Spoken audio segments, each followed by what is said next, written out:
Voilà. Christophe est avec nous. Christophe, vous allez nous faire une démonstration et nous expliquer tout ça en détail. D'abord un mot, car cette technologie, on ne le sait pas forcément, mais elle a déjà commencé à envahir un peu nos salons. Absolument. Regardez ce petit boîtier, c'est une caméra. Ça coûte 150 € dans le commerce. On la relie soit à un ordinateur, soit à une console de jeu. Et c'est un système de capture de mouvement personnel. Regardez comment ça fonctionne. Je fais reconnaître mes mouvements par la caméra et regardez, elle les fait suivre à mon représentant dans le monde numérique. Un petit renard. Voilà, vous avez reconnu le renard Lancelot. Alors vous voyez, il suit tous mes mouvements. Alors on peut imaginer dans un jeu le faire lutter contre les ennemis du royaume ou dans un autre temps jouer au tennis, pourquoi pas au football. Les possibilités sont nombreuses. Ça, c'est actuellement chez vous. Bon, ça c'est ce qui existe déjà. On a vu dans le sujet que ça allait beaucoup plus loin et que c'est en train de révolutionner le cinéma. Ouais, je vais vous montrer la prochaine étape, justement. Alors là, on travaille sur des techniques, le petit renard continue de m'épauler dans mon discours, on travaille sur des techniques qui consistent à reproduire fidèlement les acteurs en clones numériques. C'est une société française, XD Productions, qui est la seule au monde à maîtriser cette technique. Nous sommes allés cet après-midi avec Antoine Morel la tester. Oui. Regardez ce que ça donne. À première vue, c'est un studio de trucage sur fond vert comme il en existe partout au cinéma. Mais ici, regardez, il y a des caméras absolument partout, en hauteur, dans les cintres.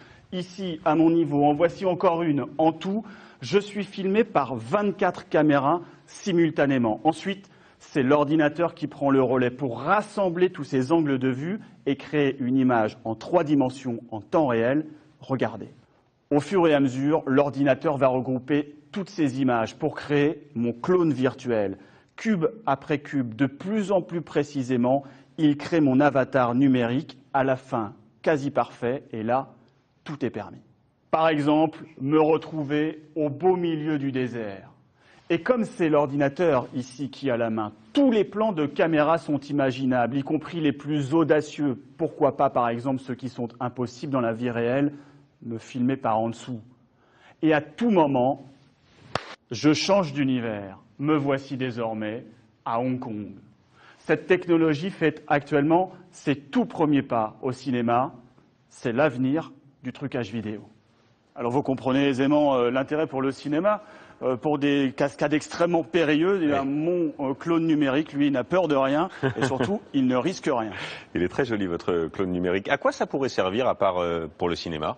Alors par exemple pour les jeux, on l'a vu tout à l'heure avec le renard, mais imaginez-vous un jeu où vous êtes votre propre héros. Et puis pour nous ici en télévision par exemple, on peut imaginer un studio où on invite des personnes qui restent chez elles aux 4 coins du monde et qui sont là par l'intermédiaire de leur clone numérique et qui discutent en temps réel.